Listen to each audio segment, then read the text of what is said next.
আসসালামু আলাইকুম। Tensor অ্যানালাইসিসের chapter 1 এর দ্বিতীয় পার্টে সবাইকে স্বাগতম। আজকে আমরা কিছু গুরুত্বপূর্ণ সংক্ষিপ্ত প্রশ্ন সম্পর্কে জানবো, যেগুলো আমাদের ভিত্তি মজবুত করতে সহায়তা করবে এবং পরবর্তীতে আমরা অঙ্কগুলো খুব সহজেই বুঝতে পারবো যদি এই সংখ্যাগুলো বিষয়গুলো বুঝতে পারি। তাহলে আমরা প্রথমে দেখব ত্রিমাত্রিক স্থানাঙ্ক ব্যবস্থায় কার্টেসীয় স্থানাঙ্ক এবং সিলিন্ড্রিক্যাল স্থানাঙ্কের মধ্যে সম্পর্কটা। কার্টেসীয় স্থানাঙ্ক ক্ষেত্রে আমরা জানি যে ত্রিমাত্রিক স্থানাঙ্ক ব্যবস্থায় কার্টেসীয় স্থানাঙ্ক হলো এক্স ওয়াই জেড, আর সিলিন্ড্রিক্যাল স্থানাঙ্কটা হবে রো ফাই জেড। তো এদের মধ্যে সম্পর্কটা হলো X equal rho cos phi, Y equal rho sine phi. এটা আমরা জানি যে এক্স এর সাথে কজের সম্পর্ক, ওয়াই এর সাথে সাইনের সম্পর্ক, আর জেড ইকুয়াল হলো জেড। আবার গোলীয় স্থানাঙ্ককে আমরা কি দ্বারা প্রকাশ করি? গোলীয় স্থানাঙ্ককে আমরা প্রকাশ করি আর থিটা এবং ফাই দ্বারা। আর থিটা এবং ফাই দ্বারা আমরা প্রকাশ করে থাকি গোলীয় স্থানাঙ্ক। এখন এটার সাথে কার্টেসীয় স্থানাঙ্কের সম্পর্কটা হলো আর equal R sine theta cos phi. এই যেখানেও সাইন আর সাইন থিটা এটুকু কিন্তু আমাদের কোনো চেঞ্জ হয় নাই, ঠিক আছে। স্যার এখানে হলো এক্স হবে, একটু কারেকশন করে নিন, X equal R sine theta cos phi, Y equal হলো R sine theta sine phi. দেখুন এখানে কিন্তু আমাদের সাইন ফাই আসছে। আর জেড ইকুয়াল হলো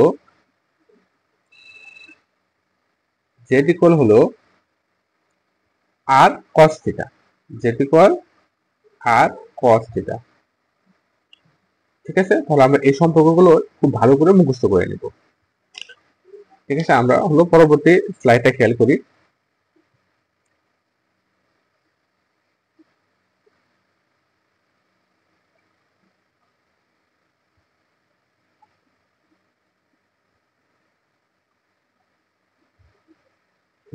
সরি, পরবর্তীটা যে কন্ট্রা ভেরিয়েন্ট এবং কোভেরিয়েন্ট ভেক্টর। তাহলে সংখ্যাটা হলো যে আমরা একটা স্থানাঙ্ক ব্যবস্থা চিন্তা করি, সেটা হলো x1 x2 dot dot dot xn, অর্থাৎ n মাত্রিক স্থানাঙ্ক আর কি, যেটা আমরা বলি। তো এখানে n সংখ্যক আমাদের পদ আছে, এটাকে আমরা কি দ্বারা প্রকাশ করি? যদি a1 a2 dot dot a to the power বা an, এটা এটা যদি এখন আমাদের একটু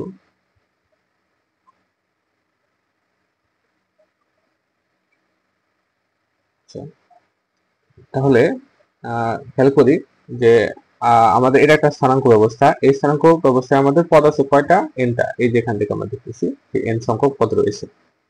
তো এখানে a1 a2 an, যদি এই একটা অপর একটা স্থানাঙ্ক ব্যবস্থা আমরা যদি বিবেচনা করি, তো এটার এন সংখ্যক পদ কে আমরা প্রকাশ করতেছি এ, যেহেতু এখানে আমরা ভার দিয়েছি তাহলে এখানে আমরা দেবো a1 বার, পরেরটা হবো a2 বার, ঠিক আছে। এরকম করে dot dot dot A bar N হবে, ঠিক আছে। এর সাথে আমাদের সম্পর্কটা কিরকম থাকবে দেখুন। যদি কন্ট্রাভেরিয়েন্ট হয়, কন্ট্রাভেরিয়েন্ট মানে হলো উপরে থাকবে আমাদের পাওয়ারটা, এখানে এ আই, এদের মধ্যে সম্পর্কটা কিরকম হবে? তাহলে এ আই ভার ইজ ইকুয়াল হবে, এখানে আমরা লিখবো ডেল্টা এক্স, এখানে আমরা ডেল্টা এক্স লিখি। যেহেতু উপরে আমাদের ভার, খেয়াল করুন উপরে ভার আছে, তাহলে আমরা এই বারটা বা এই যে এখানে আইটা কোথায় আছে? উপরে, তাহলে আমাদের এখানে বারটাও আমাদের দিতে হবে উপরে। তাহলে আমরা এইখানে হলো বারটা দেবো। এখন এখানে আছে আমাদের কি? আই, তাহলে এখানে আমরা দেবো আই, ঠিক আছে। এখন এখানে যেহেতু আই আছে, তাহলে এখানে আমরা নতুন একটা আমরা সূচক দিব, সেটা হলো আয়ের পরে যেহেতু যে আমরা এখানে যে দিতে পারি। এখন এই জিনিসটা আমরা এক্সট্রা নিয়েছি, সেজন্য এটা মিলানোর জন্য আমরা এখানে গুণাকারে লিখবো যে এ, যেহেতু এটা আমাদের কি আছে, নিচে আছে, তাহলে আমরা এটাকে আমরা এরকম ভাবে উপরে দিয়ে দেবো, অর্থাৎ কন্ট্রাভেরিয়েন্ট অর্থাৎ উপরে পাওয়ার আকারে লিখবো। ঠিক আছে, আশা করছি এই বিষয়টা বুঝতে পেরেছেন। এখন আমরা যদি সেম ভাবে কোভেরিয়েন্টের কথা চিন্তা করি, তাহলে কোভেরিয়েন্ট মানে হলো সূচিটা হবে নিচে, অর্থাৎ আমরা যদি এরকম করে লিখি এ আই, এটা হলো আমাদের ভার, খেয়াল করি তাহলে এই যে আইটা এটা কোথায়, এটা হলো নিচে, তাহলে সেক্ষেত্রে আমাদের এখানে নিচে ডেল এক্স বার আই দিতে হবে। এখন উপরে তাহলে আমরা কি দিব, তাহলে উপরে দিব ডেল এক্স জেড,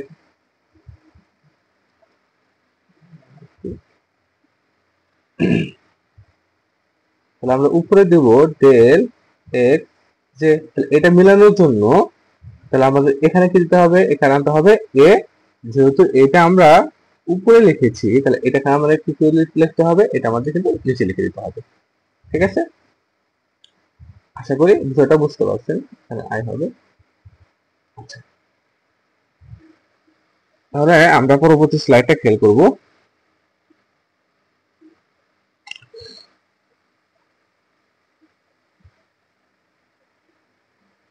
আচ্ছা, আমরা পরবর্তী স্লাইডে আসি।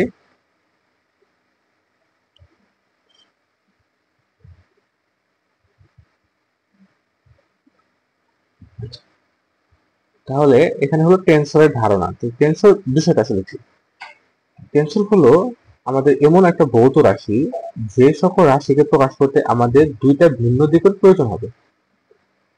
তাহলে টেনসর হলো একটা ভৌত রাশি, টেনসর হলো কি একটা ভৌত রাশি, টেনসর হলো একটা ভৌত রাশি।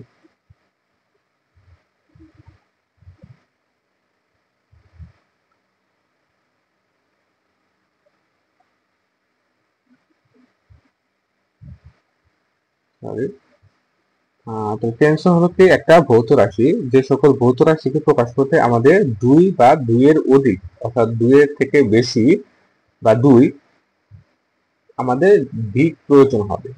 ঠিক আছে, তাহলে আমাদের দুই বা দুইয়ের অধিক দিকের প্রয়োজন হবে। তাহলে সেটাকে আমরা কি বলবো, তাহলে সেটাকে আমরা বলবো টেনসর। তাহলে এটা একটা টেনসর মানে হলো এটা একটা ভৌত রাশি বাস্তব, এবং মোস্ট ইম্পর্টেন্টলি আমাদের দুইটা দিক থাকতে হবে, দুইটা ভিন্ন দিক থাকতে হবে, দুইটা ভিন্ন দিক, তাহলে আমরা এটাকে বলবো টেনসর। আমরা কি বলবো, এটাকে টেনসর বলবো, টেনসর। ঠিক আছে, আচ্ছা, এখন টেনসরের হলো মাত্রা, টেনসরের বাস্তব সূচক সংখ্যাকে আমরা আগে করেছিলাম যে টেনসরের যে কয়টা বাস্তব সূচক থাকবে তার সংখ্যাকে বলা হবে টেনসরের মাত্রা। যেমন আমরা টেনসর যদি বিবেচনা করি, যে এটা মনে করো যে পি কিউ, এখানে আমরা সূচক এ লিখলাম, আর এখানে লিখলাম হলো পি এবং আর লিখলাম। এখানে দেখি আমাদের পিটা কিন্তু দামি সূচক, দামি সূচক বুঝতে পারোনি তারা আগের ভিডিওটা খুব ভালো করে বুঝবে। দামি সূচকটা আমরা কি করে দিতে পারি, এটা এখান থেকে ক্যান্সেল করে দিতে পারি। তাহলে এখানে আসছে হলো কিউ, এখানে হলো আর, এবং দুইটাই কি ভিন্ন, তাহলে এটার মাত্রা হবে 2। যদি সেটা বোঝা গেছে। আচ্ছা, তাহলে আমরা এখান থেকে শিখলাম হলো টেনসর কি এবং টেনসরের মাত্রাটা খুব ভালো করে খেয়াল করতে হবে, এটা খুবই গুরুত্বপূর্ণ প্রশ্ন। আচ্ছা, আমরা পরবর্তী এখন দেখবো হলো দুই চলকের কন্ট্রাভেরিয়েন্ট এবং কোভেরিয়েন্ট। শুধু দুই চলকের না, আমরা মূলত যত মাত্রাই হোক না কেন আমরা কিভাবে এটা সংখ্যাটা লিখতে পারি আমরা সেই বিষয়টা সম্পর্কে আলোচনা করব। তাহলে আসো এখানে আমরা দেখি,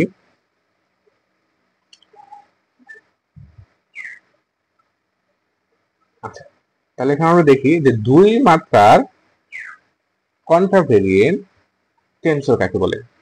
আমরা আগে দুই মাত্রার কন্ট্রাভেরিয়েন্ট ভেক্টর সম্পর্কে আলোচনা করেছিলাম, এখন আমরা দেখব দুই মাত্রার কন্ট্রাভেরিয়েন্ট টেনসর।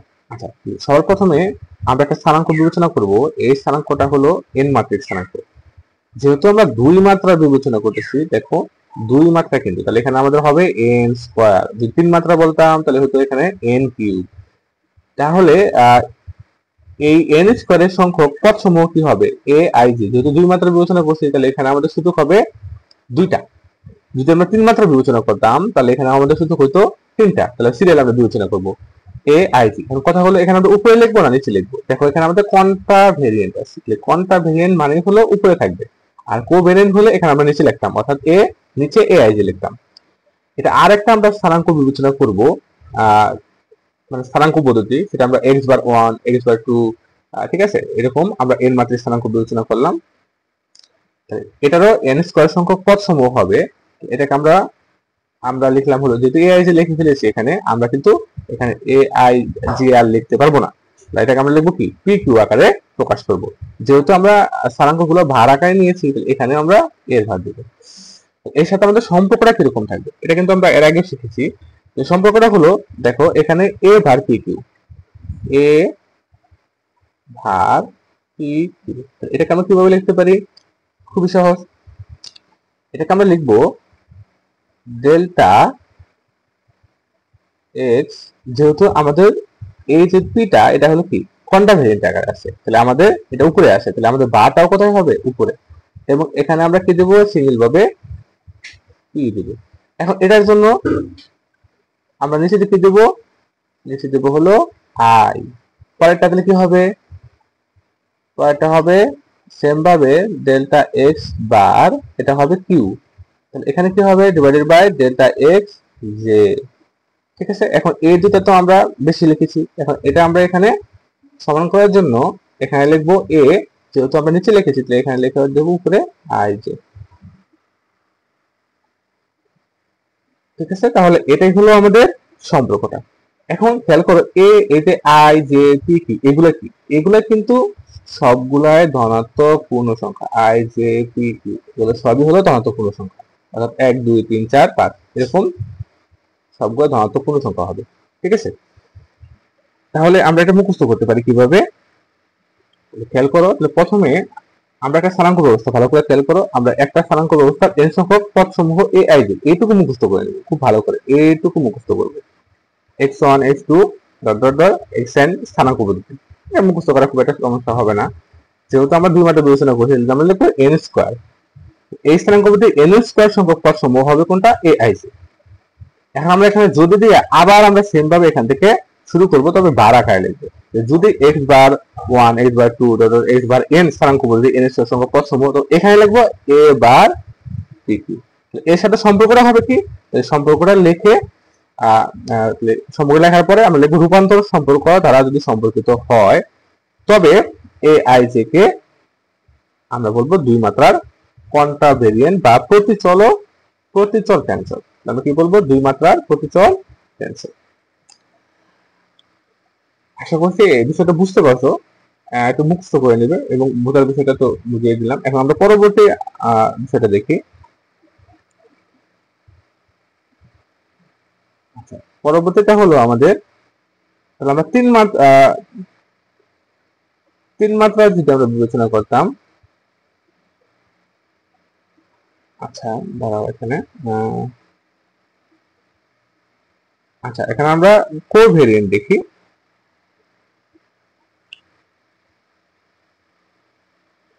তাহলে হলো কোয়ান্টা ভেরিয়েন্ট শিখলাম। কোভেরিয়েন্টের ক্ষেত্রে কি হবে?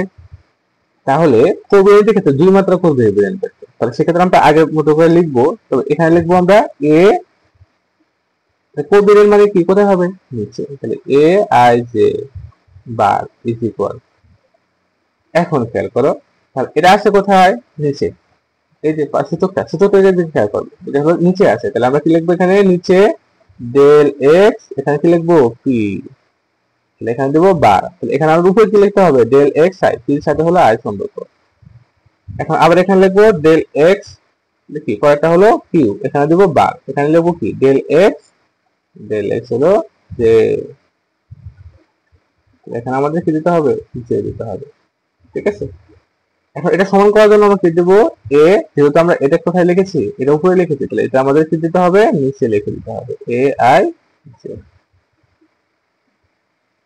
এখানে হবে আমাদের পি কিউ হবে। এখানে কি হবে, এ আই জে হবে। আচ্ছা, যদি আমি 3 মাত্রা বিবেচনা করতাম সেগুলোও কিন্তু আমরা বের করতে পারবো খুব সহজে। কিভাবে দেখো, 3 মাত্রার কন্ট্রাভেরিয়েন্ট। 3 মাত্রার কন্ট্রাভেরিয়েন্ট, 3 মাত্রা মানে হলো আমাদের কি থাকবে, পি কিউ আর। উপরে হলো কেন কন্ট্রাভেরিয়েন্ট বলছি, সম্পর্কটা কি হবে, যেহেতু উপরে লিখছি তাহলে আমাদের উপরে লিখবো ডেল এক্স বার পি, তাহলে কত হবে এখানে ডেল এক্স আই, তাই না? তাহলে পরেরটা হবে কত, del X bar Q divided by del X J. পরেরটা কি হবে, ডেল এক্স পি কিউ আর বার হলো del X I J K, এখানে কত হবে কে। এখন এটা আমাদের এই যে del X I del X K এবং ডেল এক্স আই এর সাথে মানে সমাধান করার জন্য আমরা এখানে কি আনবো, এ, তাহলে আই জে কে ছিল কোথায়, নিচে, তাহলে আমরা এখানে কি দেবো, উপরে আই জে কে দিব। বিষয়টা বুঝতে পারছো?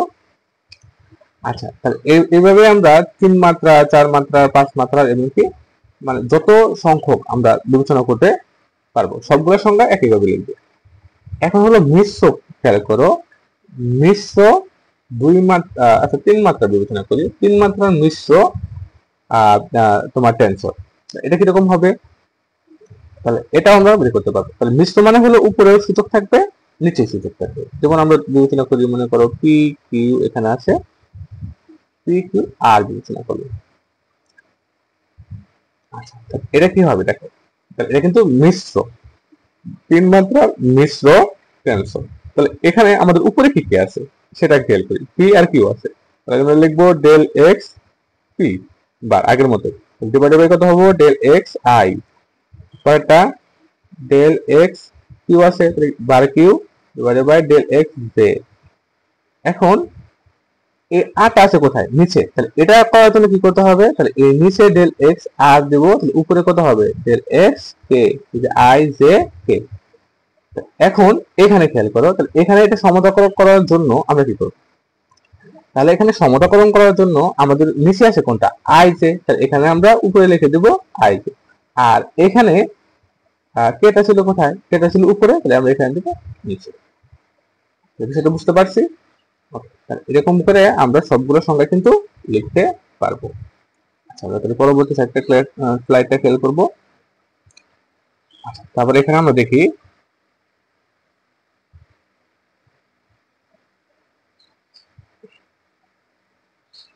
আচ্ছা এখানে আমরা কি কি জিনিস আছে, বিষয়গুলো সামালা করছে, আমি করে দিইনি।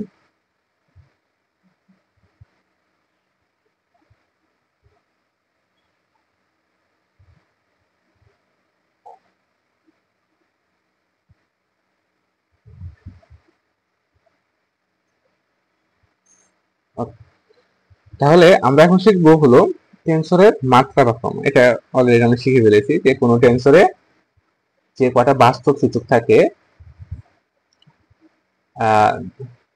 তার সংখ্যাকে বলা হয় কি ওই টেন্সরের মাত্রা। তোমরা এটা যদি একটা টেন্সর হয়, এই টেন্সরের ক্ষেত্রে দেখো পি কিউ আর এস এগুলো চারটাই হলো, চারটা সূচকই আলাদা আলাদা, এক্ষেত্রে এর মাত্রা হবে 4।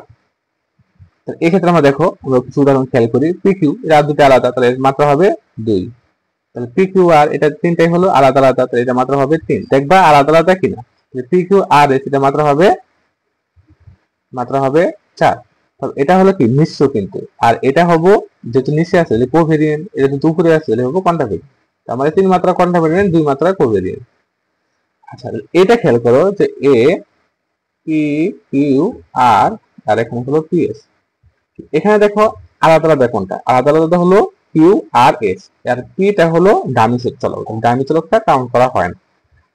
এক্ষেত্রে আমাদের মাত্রা হবে 3, কেন, পি একটা মাত্রা সূচক, আর একটা সূচক এবং এস একটা সূচক, এই 3টা সংখ্যা। আর যেহেতু এটা উপরে এবং নিচে 2 জায়গায় রয়েছে, তাহলে এটাকে আমরা বলবো 3 মাত্রার মিশ্র টেন্সর। ঠিক আছে, তাহলে আমরা পরবর্তী বিষয়টা খেয়াল করবো। পরবর্তীতে আচ্ছা ডাটা খেয়াল করি, স্কেলার বা অপরিবর্তক বা শূন্য মাত্রা টেন্সর। এটা আমাদের আমরা একটা করেছিলাম আর কি ডেল্টার ক্ষেত্রে, যে অপরিবর্তক টেন্সর বিষয়টা কি। তাহলে অপরিবর্তিত টেন্সরটা হলো, মনে করো তুমি একটা স্থানাঙ্ক ব্যবস্থা বিবেচনা করলা। তো এই স্থানাঙ্ক ব্যবস্থা একটা ফাংশন হলো ফাই, আরেকটা এর অন্য একটা স্থানাঙ্ক ব্যবস্থা বিবেচনা করলা। তো এক্ষেত্রে এর ফাংশন হলো ফাইবার। তাহলে এখন যদি এই ফাই ইকুয়াল টু ফাইবার হয় বা ফাইবার ইকুয়াল টু ফাই হয়, তাহলে এই ফাইভ জিনিসটাকে আমরা বলবো অপরিবর্তিত, অর্থাৎ মেইন যে যেটা ছিল প্রথমে যে আমরা ফাংশন দিয়েছিলাম, ওই ফাংশনটাই হলো কি মূলত একটা অপরিবর্তিত টেন্সর। আচ্ছা, তাহলে আমরা পরবর্তী খেয়াল করি।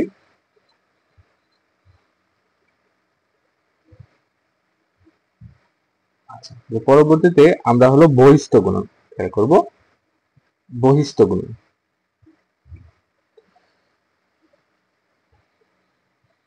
আচ্ছা দুইটি টেন্সরের বহিষ্ঠ গুণন বিষয়টা কি? একেবারে সহজ, যে দুটি টেন্সরের উপাংশগুলির সাধারণ গুণকে আমরা কি বলবো? বহিষ্ঠ গুণন। যেমন মনে করো এ একটা তোমার টেন্সর উপাংশ আছে, মনে করো পি কিউ, এখানে হলো আর, আর বি একটা আছে টেন্সর উপাংশ, আর এখানে মনে করো এস আছে। তাহলে এটার গুণ করলে আমরা নতুন একটা ভেক্টর পাবো। এই ভেক্টরটাকে আমরা টেন্সর পাবো, এই টেন্সরটাকে আমরা বিবেচনা করে নিলাম সি হিসেবে। তাহলে এর উপরের সূচকগুলোর সাথে উপরের সূচকগুলো গুণ করবে, অর্থাৎ পি কিউ আর, আর নিচের গুলোর সাথে নিচের গুলো গুণ করবে, অর্থাৎ আর এস। এখানে আর যেহেতু দামি চলো, তাহলে এটা বাদ দিতে পারি, তাহলে সি পি কিউ পরে আর নিচে হলো এস। তাহলে এটাই হলো আমাদের কি গুণন? বহিষ্ঠ গুণন। বহিষ্ঠ গুণন মানে হলো উভয়গুলোর সাথে উভয়গুলো গুণ করবে, নিচের গুলোর সাথে নিচের গুলো গুণ করবে। ঠিক আছে? আচ্ছা, তাহলে আমরা পরের বিষয়টা দেখি।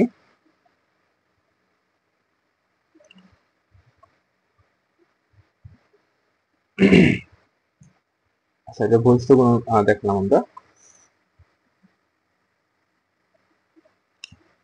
এখন হলো আমরা দেখব প্রতিসম এবং অপ্রতিসম টেন্সর কি। প্রতিসম এবং অপ্রতিসম টেন্সর। তাহলে প্রতিসম টেন্সর হলো আমাদের দুইটা যে সূচক আছে, দুইটা সূচক, যে কোনো দুইটা সূচক হতে পারে, তো পরস্পর স্থান বিনিময় করলে যদি আগেরটাই পাওয়া যায় বা অপরিবর্তিত থাকে, তাহলে আমরা কি বলবো? প্রতিসম টেন্সর। যেমন আমাদের এখানে একটা উদাহরণ খেয়াল করো। এখানে দেখো, এখানে আমাদের এ একটা টেন্সর উপাংশ এ পি কিউ আর, এখানে নিচে এম, আর এখানে এ কিউ পি আর, এখানে এম। এখন এখানে দেখো এ পি আর এ কিউ, এ পি আর কিউ, আর এবার আছে কত? Q R. এই দুইটা যদি আমরা স্থান বিনিময় করি, তাহলে এখানে এখানে হবো কিউ পি। যদি স্থান বিনিময় করি, তাহলে এখানে কি আসবে? পি কিউ, এখানেও কি আসবে? P Q. তাহলে এই দুটা কিন্তু একই রকমই হয়ে যাচ্ছে। তাহলে আমরা বলতে পারি এই পি এবং কিউ সূচকে এরা হবে প্রতিসম। আর যদি দেখো যে এটা মানে পরিবর্তন হচ্ছে না, তাহলে বা চিহ্ন পরিবর্তন হচ্ছে, তাহলে আমরা এটাকে বলবো তোমার হলো অপ্রতিসম। এটাকে কি বলবো? অপ্রতিসম।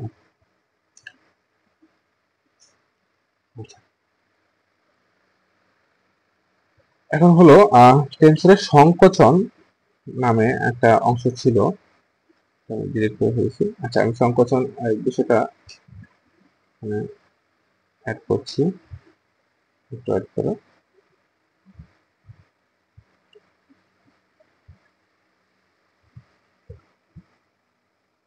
টেন্সরের সংকোচন,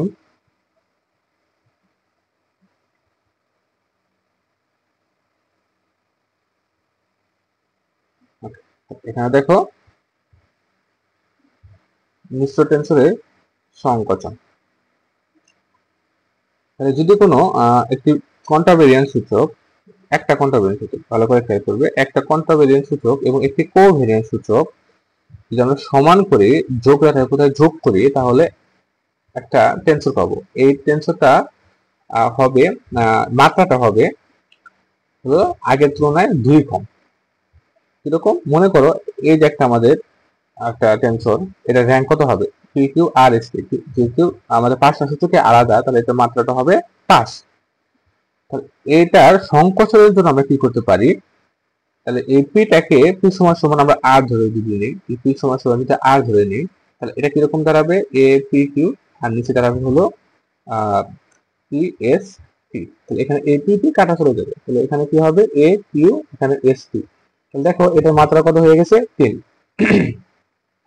তাহলে এই পদ্ধতিতে বলা হয় হলো টেন্সরের সংকোচন, অর্থাৎ মাত্রাটাকে কমানো, এবং মাত্রাটা একটা 2 কিন্তু কমে যায়।